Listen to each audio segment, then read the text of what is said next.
Haunted house. There's a famous haunted house in a town in Kanagawa Prefecture.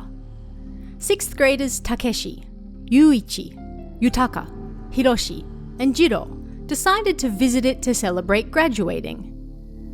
This house could be found right in the middle of a quiet residential area.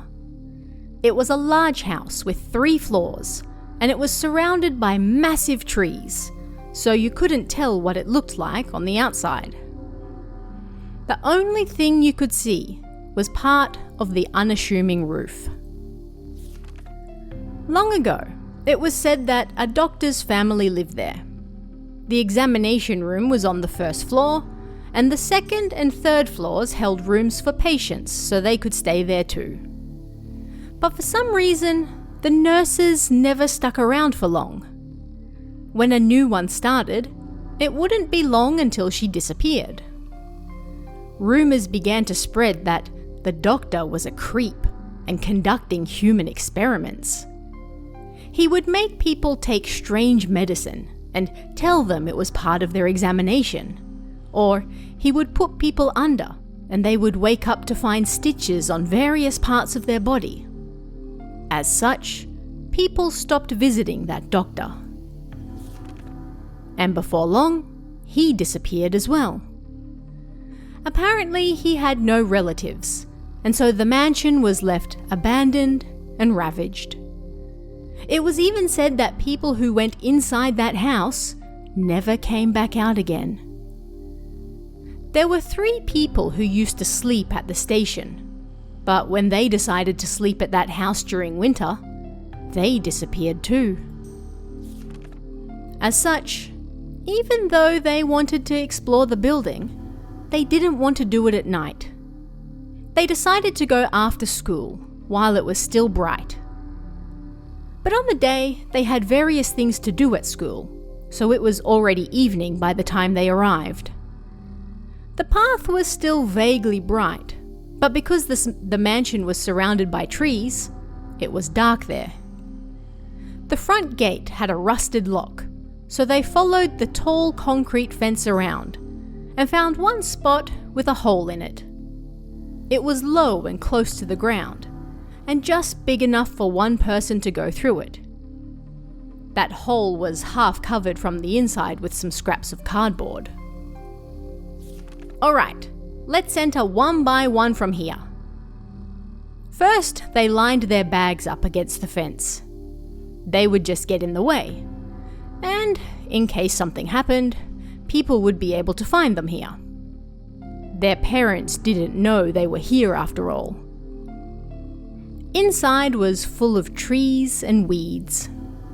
They pushed through them and found themselves beside the building.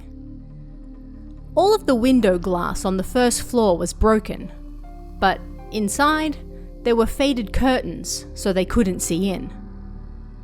The front glass door was also broken, and there was a hole the same size as a person. Yutaka hesitated. What do you want to do? Go in? What if the ghosts of the dead patients are still wandering around? But it wasn't fully dark yet, so they decided to check it out for now, leaving it at just the 1st floor. They all stuck close together and entered the building one by one. By the entrance, they found the reception desk, and to the left of that, a door with "Examination Room" written on it. To the right was a wooden door with nothing written on it. Alright, let's start from the left, Takeshi said, and pushed the door. It opened unexpectedly easy, with a creak. Inside was a large table, a spinning chair, and a wash basin. The shelves along the wall were full of files and bottles. Beyond the curtain appeared to be the surgery room, but there was so much dust. So much that they might choke if they went in there. This room's okay, they said and closed the door. Next, they went right. This door was heavy. They all pushed against it, and it opened with a creak. they were assaulted by the smell of mold inside. It was honestly pitch black. First, they stood at the door and moved their lights around the room. It looked to be a study. It wasn't so much a dusty room as it was a moldy room. The thick books lining the walls were also white and wrinkled. The window was also blocked by books, so it seemed no light could come in. In the middle of the room was a large wooden table, and behind that, they could see a large leather chair. But the table looked like it had been wiped clean, and there was a single coffee cup on it. Nobody really wanted to go in there, and then they heard a low voice coming from beneath the desk. "Who are you?" Everyone jumped and shone their lights at the desk all at once. A cat sat on the desk near the leather chair. It was a massive black and white cat, clearly more than 15 kilograms. "There's no way a cat could talk, right? Someone has to be under the desk. Shall we check?" The boys whispered to each other. "Who's there?" Takeshi screamed. The cat stared at them and then spoke. "Like I said, what do you want?" As it said that, it slowly approached them on the desk. Then it sprang at them, and the 5 boys fled outside. They ran out the front door, through the bushes, climbed through the hole in the fence, and then sighed in relief. After they calmed down and discussed what they had seen, it seemed they had all seen something different.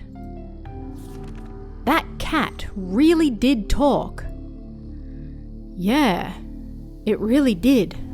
It was the cat who spoke. They all agreed on that. But then, it sure was creepy though. It had no fur on its head. No way, it wasn't bald. It had fur and even a beard. It had a speckled beard.